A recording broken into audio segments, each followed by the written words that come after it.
La batalla de Adrianópolis del 378 después de Cristo es una de las batallas más emblemáticas de la antigüedad tardía, que se enmarca dentro de lo que se llama la Guerra Gótica, que va del 376 al 382 y en la cual se enfrentaron godos y romanos. Es un contexto en el cual el Imperio Romano de Occidente se encuentra bajo problemáticas de distinta índole y en donde parecieran vislumbrarse signos de resquebrajamiento. Pero, ¿qué pasó en esa batalla? ¿Es posible pensarla como un hecho que permita marcar en el Imperio Romano de Occidente el comienzo del fin? Desentramar esta incógnita sobre la batalla y su trasfondo merece más atención. ¿Cómo sucedió y por qué tuvo tal impacto? Si quieres saberlo, puedes acompañarnos en este recorrido. Soy Juan Clementi y esto es Fragores. Hoy me acompaña Mauro Gabriel Arévalo, a quien invité especialmente para desentramar los misterios que esta batalla oculta y vislumbrar un camino posible que nos permita pensar e imaginar cómo sucedió realmente esta batalla. Esperamos que les guste.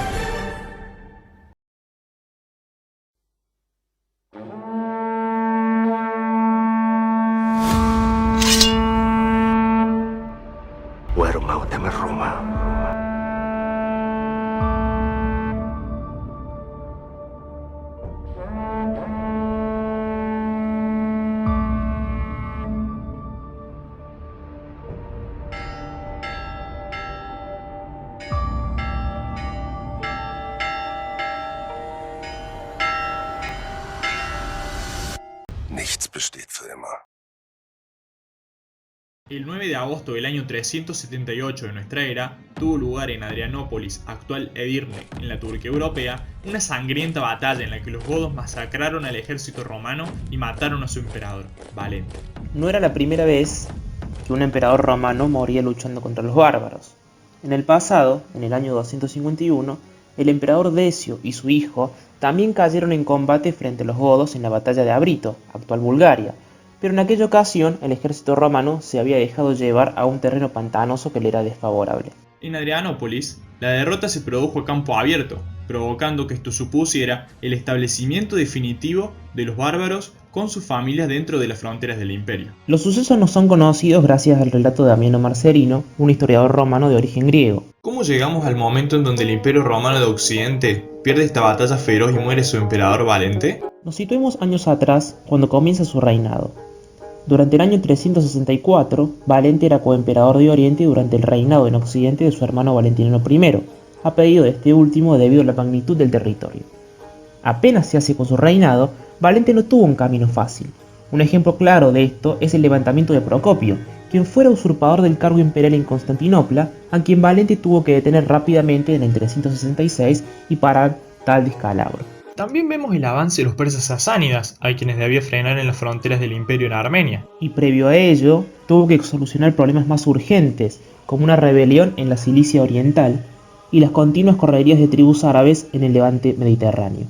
Hasta acá Valente mostraba su valía y daba pasos firmes en la conducción de las tropas imperiales, pero cuando recibe la noticia de que los godos habían cruzado el Danubio, él y su ejército se encontraban a más de 1000 kilómetros de allí, en Antioquía, a punto de emprender la campaña definitiva contra los sasánidas. Por lo que cuenta Amiano Marcelino, los godos la estaban pasando francamente mal por falta de alimentos, y los romanos se aprovechaban de la situación de manera inhumana, ofreciéndoles perros a cambio de esclavos.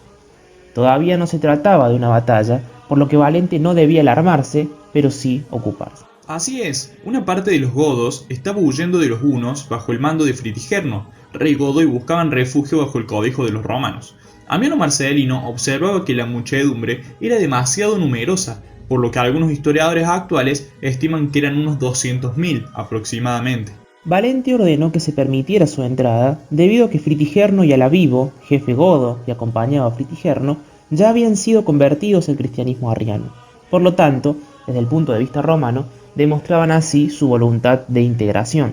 En el 376, Lupicino, gobernador militar de Mesia, por órdenes de Valente, se ocupó por encargo del emperador de la logística de la operación y el reasentamiento de aquella muchedumbre, que buscaba un lugar donde vivir, y Tracia parecía ser el mejor sitio donde hacerlo, debido a sus tierras fértiles. La realidad fue que los romanos se vieron desbordados, según cuenta Amiano Marcelino, por culpa de un desempeño nefasto por parte de Lupicino y el Dux Máximo, quien fuera comandante de las tropas de frontera del Bajo Danubio. Esto debido a las dificultades de aprovisionamiento que no lograron cumplir, sumándole que le cerraron las puertas de ingreso a la ciudad de Marcianópolis, actual Bulgaria, de donde estaba pactado que los godos recibieran el alimento. Lupicino tuvo la idea de ofrecer un banquete solo a los jefes godos, pero esto salió realmente mal. Tal cual, quisieron emboscar a los jefes godos y la situación resultó en la muerte de Alavivo. Fritigerno logró huir dando comienzo a lo que conocemos como Guerra Gótica.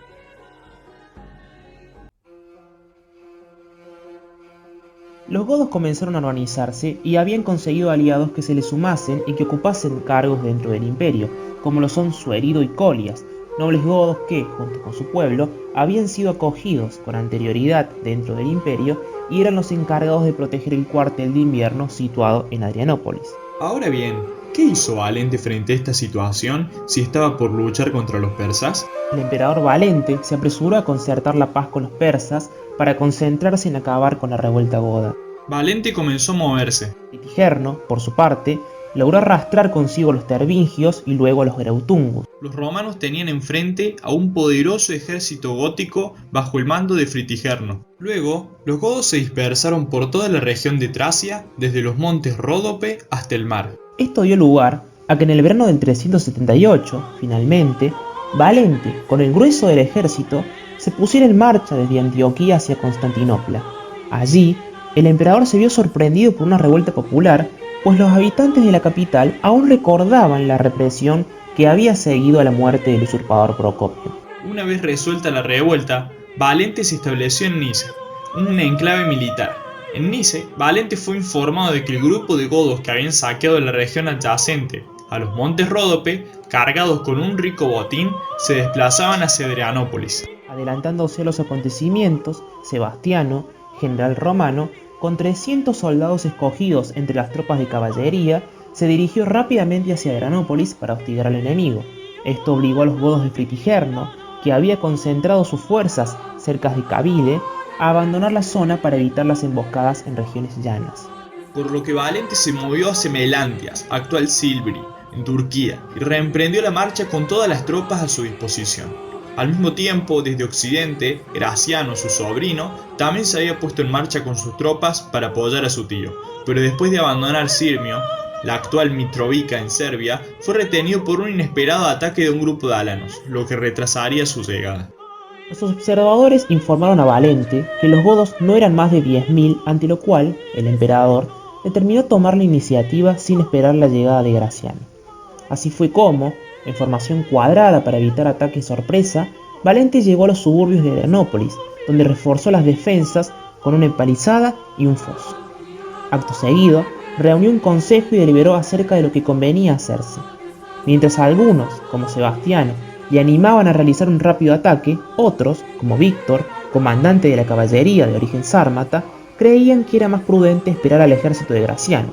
Por desgracia, para los romanos, se impuso la resolución de iniciar la lucha en breve. Para ganar tiempo, Fritigerno envió como mensajero un presbítero cristiano, acompañado por otros godos de humilde condición. Este le entregó a Valente una carta de Fritigerno, en la que solicitaba para su gente rebaño y ocupar toda Tracia. Si se le concedía, prometía vivir en paz permanente y enviar hombres para que sirviesen en el ejército romano. Además, el mensajero entregó en secreto al emperador otra carta de Fritigerno, en la que el rey godo recomendaba a Valente que hiciese desfilar a su ejército ante los godos con todo su poderío, y así él podría disuadir a los suyos de sus afanes de lucha. Ante tan ambiguos mensajes, los enviados fueron despedidos sin respuesta. Valente creía que se trataba de una maniobra, por lo que tampoco confió en la condición de los humildes mensajeros. Así fue como el 9 de agosto del año 378, tan pronto como amaneció, Valente se puso en marcha rápidamente. Una vez recorrido un camino largo y abrupto, a las 2 de la tarde se hicieron visibles las carretas de los godos formando un gran círculo. El gran momento había llegado. Según la Notitia Dignitatum, un documento de finales del siglo IV o principios del siglo V, el ejército romano estaba compuesto por 1500 scolae, 1000 equites palatinae, 1500 equites comitatenses, 5000 legiones palatinae, 6000 auxilia palatinae.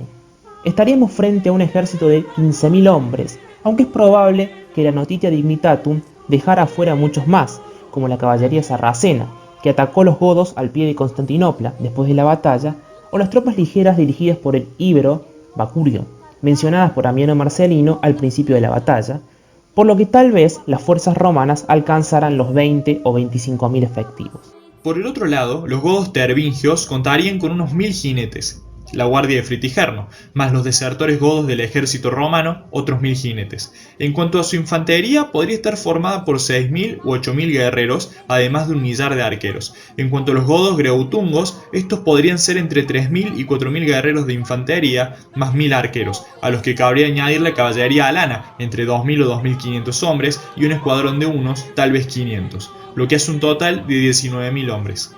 Hay que remarcar algo importante: los godos, al no ser solo guerreros y tratarse de un pueblo en movimiento, podrían haber tenido un número de combatientes superior. Independientemente del número de combatientes, lo cierto es que aquella tarde del 9 de agosto del 378 se estaba a punto de disputar una gran batalla.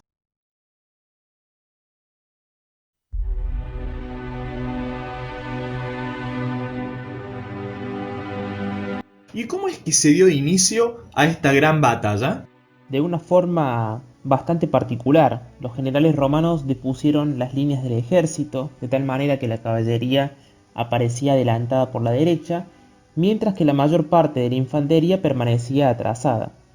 El ala izquierda de la caballería se desplazaba con dificultad, ya que muchos de ellos aún estaban diseminados por los caminos. Fritigerno, luego de haber sido rechazada su oferta de paz, quiso hacer otro acuerdo a partir del envío de otro parlamentario, proponiendo un intercambio de rehenes para asegurar la protección de la delegación de nobles godos. Ricomenes, general franco-romano, se ofreció voluntario ante Valente para formar parte de la delegación romana.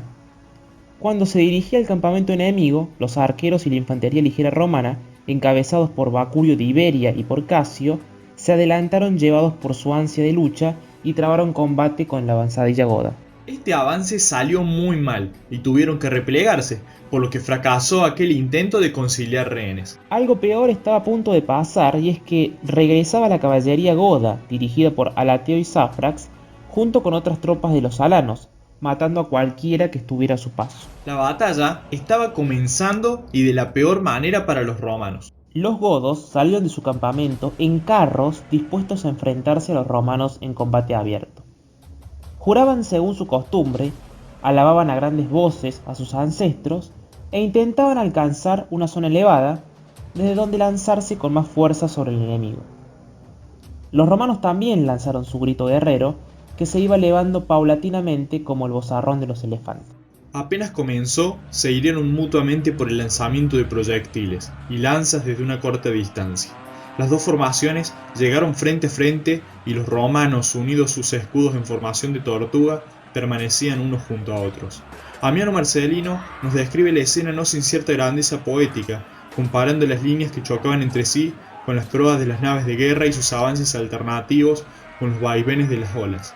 Los godos, atentos y rápidos, lanzaban contra los romanos grandes masas e intentaban clavarles las espadas irrumpiendo por los flancos. La infantería romana retrocedió, pero resistió. El tiempo parecía no estar presente entre gritos, dolor y sangre.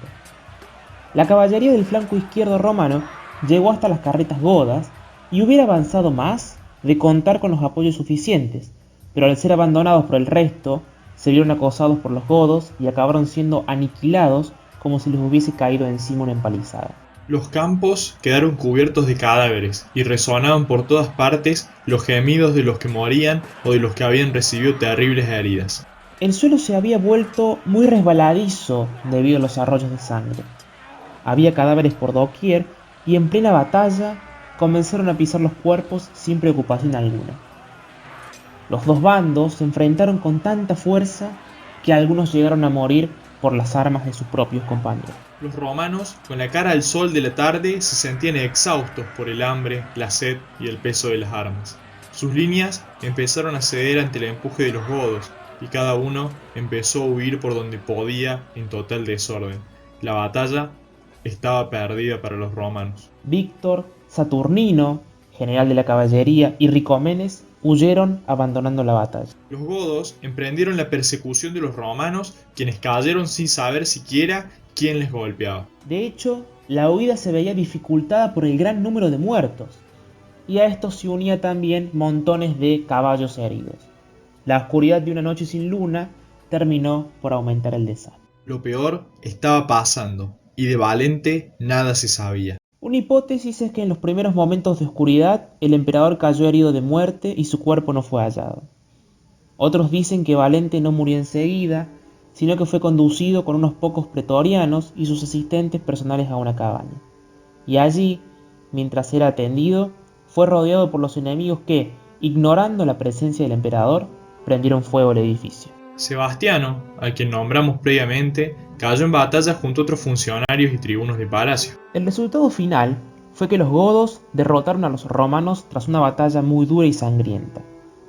Fritigerno decidió continuar la lucha contra los romanos con diversa fortuna durante los 2 años siguientes, siendo reconocido como el rey por la mayor parte de los godos establecidos en el interior del imperio. Para muchos historiadores, esto podría considerarse como una derrota psicológica fuerte para el imperio, en el sentido del fin de una era de poder o dominación de los pueblos. Pero como desentramamos en este recorrido, y a pesar de la fuerte derrota que sufrió el imperio romano, las páginas de la historia demuestran que este era mucho más fuerte, heterogéneo y poco proclive a desmoronarse por una batalla, por más fuerte y dolorosa que ésta haya sido. Si te gustó este video, deja un me gusta. Si quieres puedes compartirlo con tus amigos, amigas o amigues. Si te gustaría ver más videos de este estilo, déjalo en los comentarios y no olvides de suscribirte para más fragores. Así seguimos reconstruyendo la historia a la par.